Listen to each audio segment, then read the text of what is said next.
So Hegel has regarded Judea as not particularly important in his historiology, much preferring um, the Greek miracle as the center of the first moment of the Western spirit.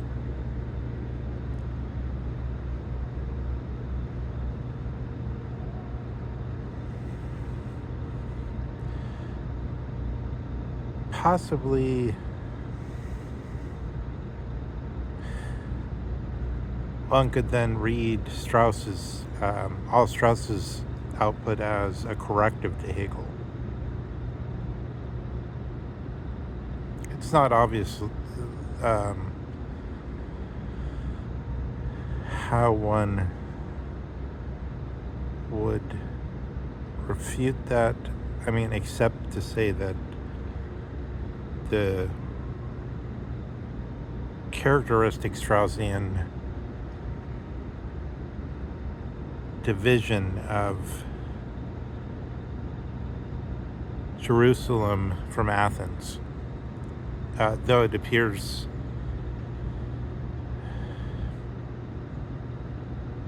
in the literature for a long time, could it be regarded specifically in the way Strauss gathers it as a specific form of historiology, or in Strauss's own term, the second cave, a second caveology, part of a theory of the second caveology, the principle that you have to have Jerusalem and Athens to shine light each on the other in order to understand what happened in the Western idea,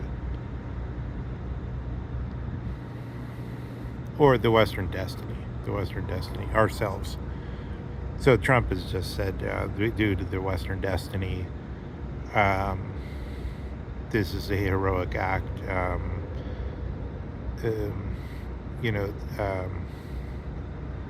Persia has perished.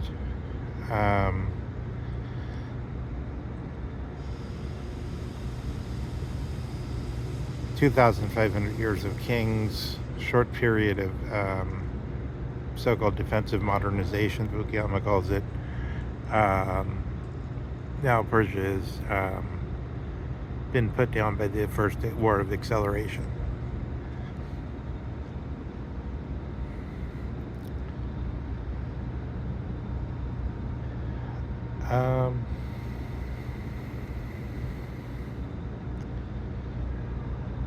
So it's very interesting to regard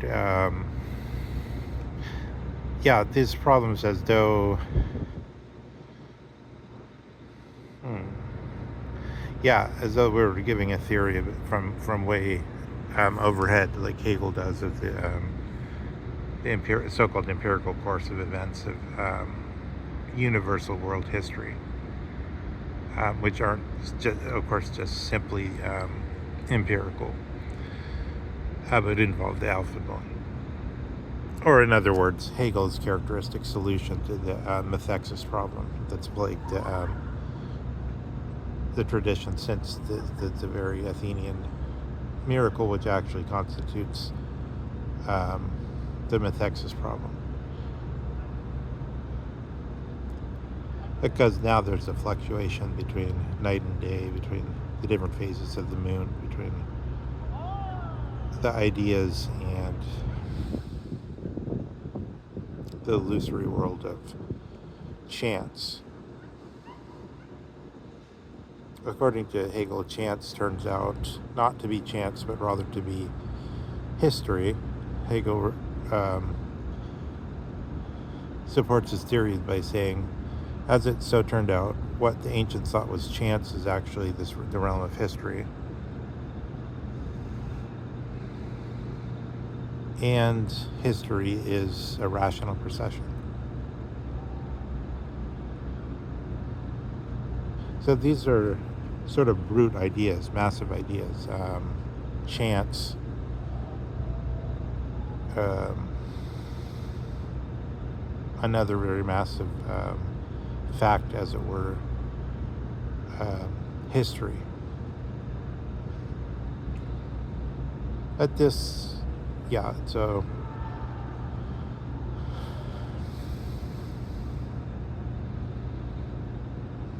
this is so extremely vague when we destroy our certainty in our alignment to one version of it. So in other words, if you're becoming an attorney or something in America, and then they tell you, oh, you could either go to the some kind of constitutional society or some kind of federalist society, and then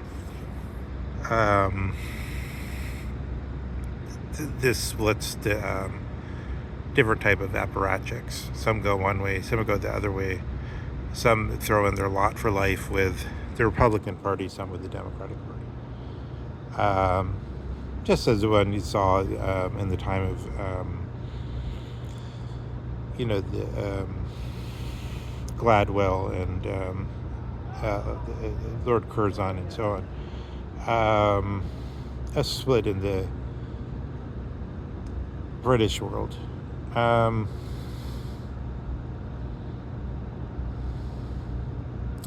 With correspondingly different manners of spending one's recreational time, perhaps, also.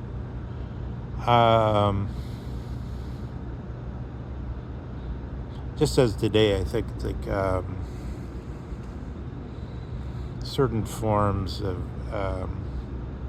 acculturation belong only to one party and not to the other.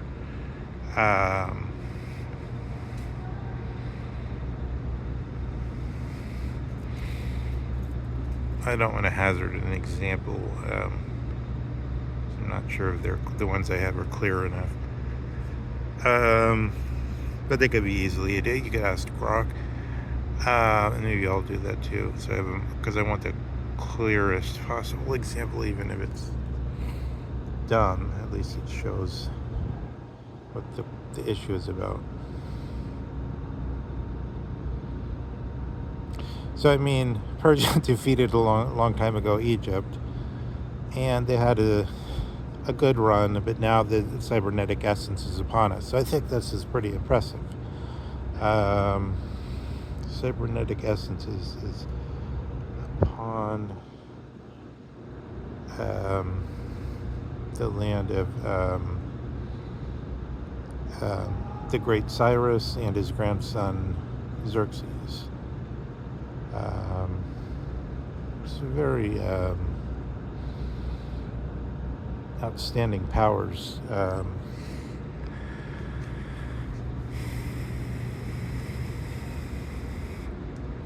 So there's the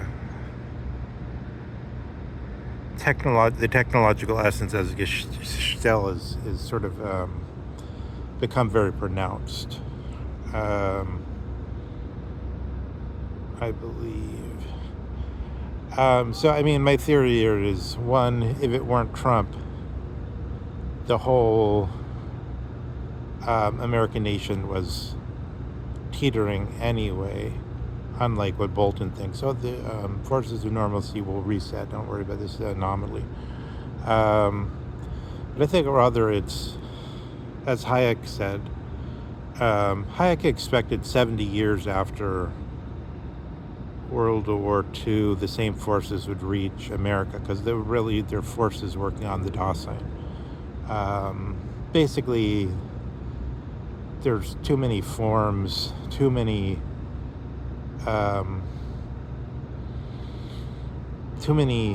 places to find meaning in them, too many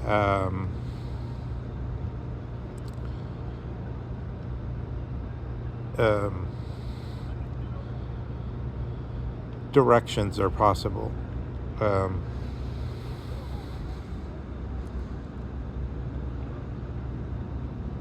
One can study Christian doctrine, one can study Buddhism, and everything that's normally said, of course. One can devote one's life to AI and to acceleration and to the singularity, the contemplation of it, even to sort of some Heideggerian meditation over the acceleration. There's many deep traditions, or traditions one can change one's outlook and change the look of things by dipping oneself into, spotting the world with their kind of quartz crystal light.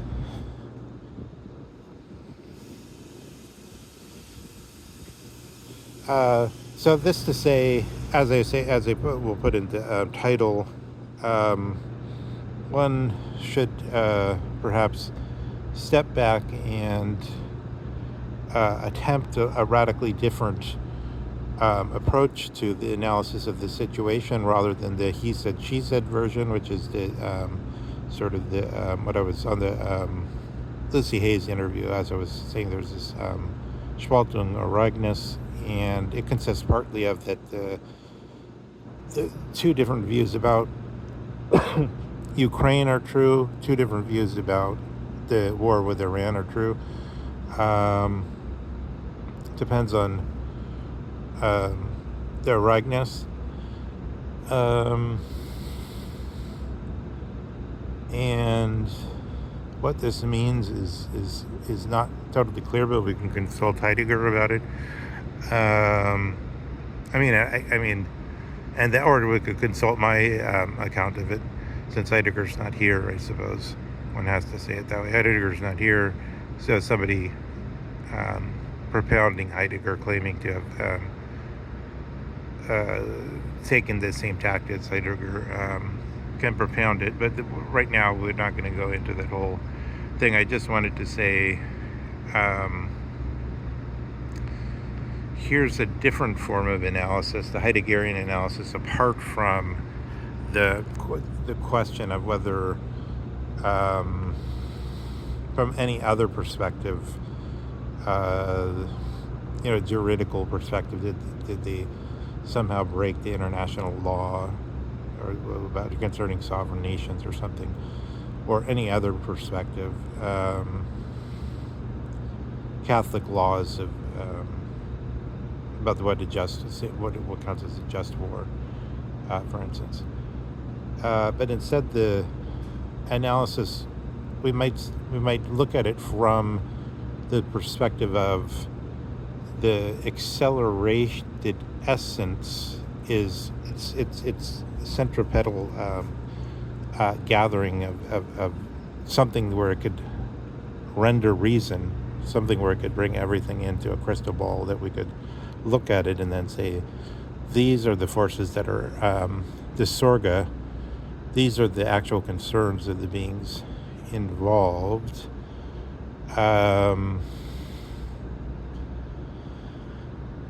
It would be a totally different way of analyzing things than from the pretense that the motive is that of, say either the institutional analysis that's so popular, or some aberration of an individual like Donald Trump. What are his motives? What's his ego, etc., etc.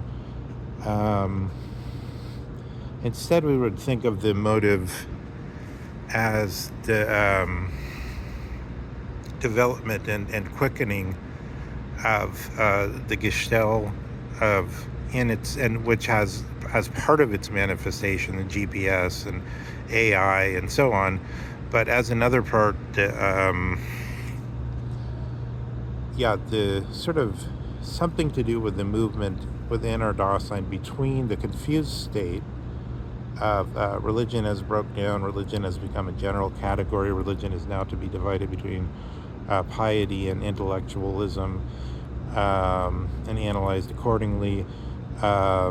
Everything is broken down, everything, there's other versions of everything available, guidance through a specific teaching is no longer part of the thought of um, uh,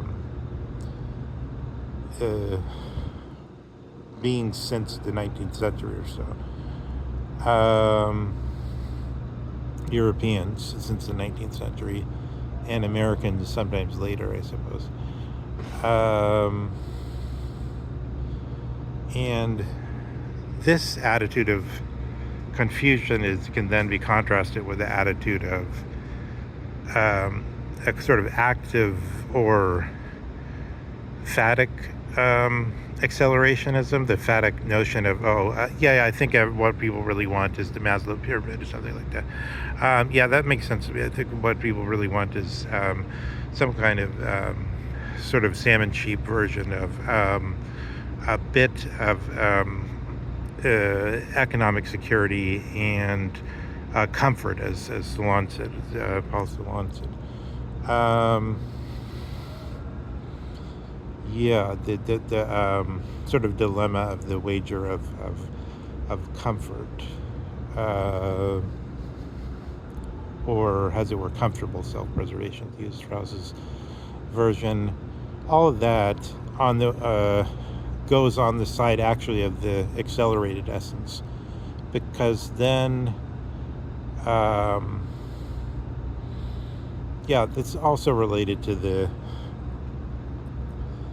absolute necessity of sort of going in the direction of something like the Elon Musk in the Star Trek version, and something like Soviet futurism, I suppose, in a sort of Boris Groys version, and of course, Metropolis and all that stuff.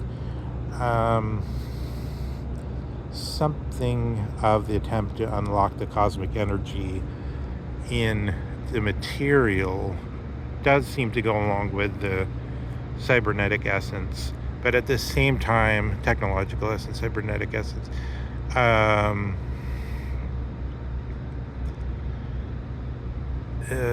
This isn't the sort of the absolute way to understand the matter.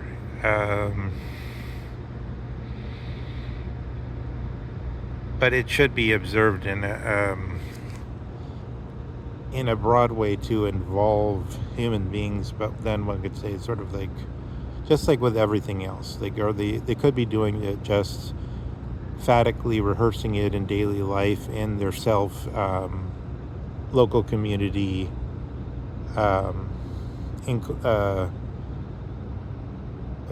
rehearsal of the ideology, or as it were, ideologizing through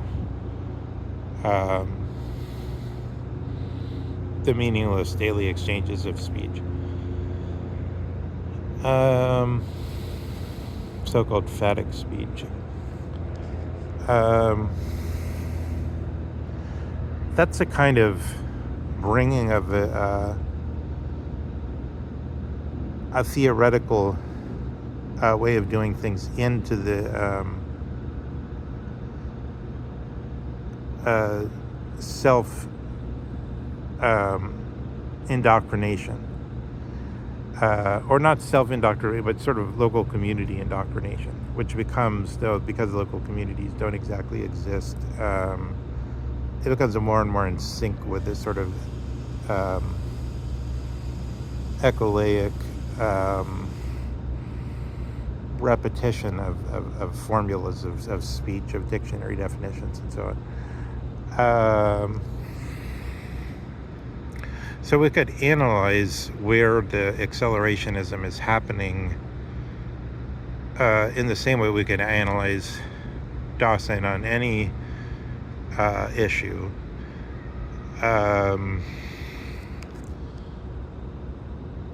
But it seems to eclipse in some way and take over everything.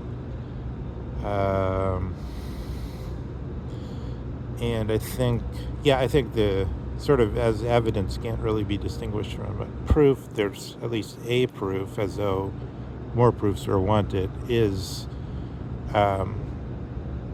this current so-called decapitation strike and this current ongoing war.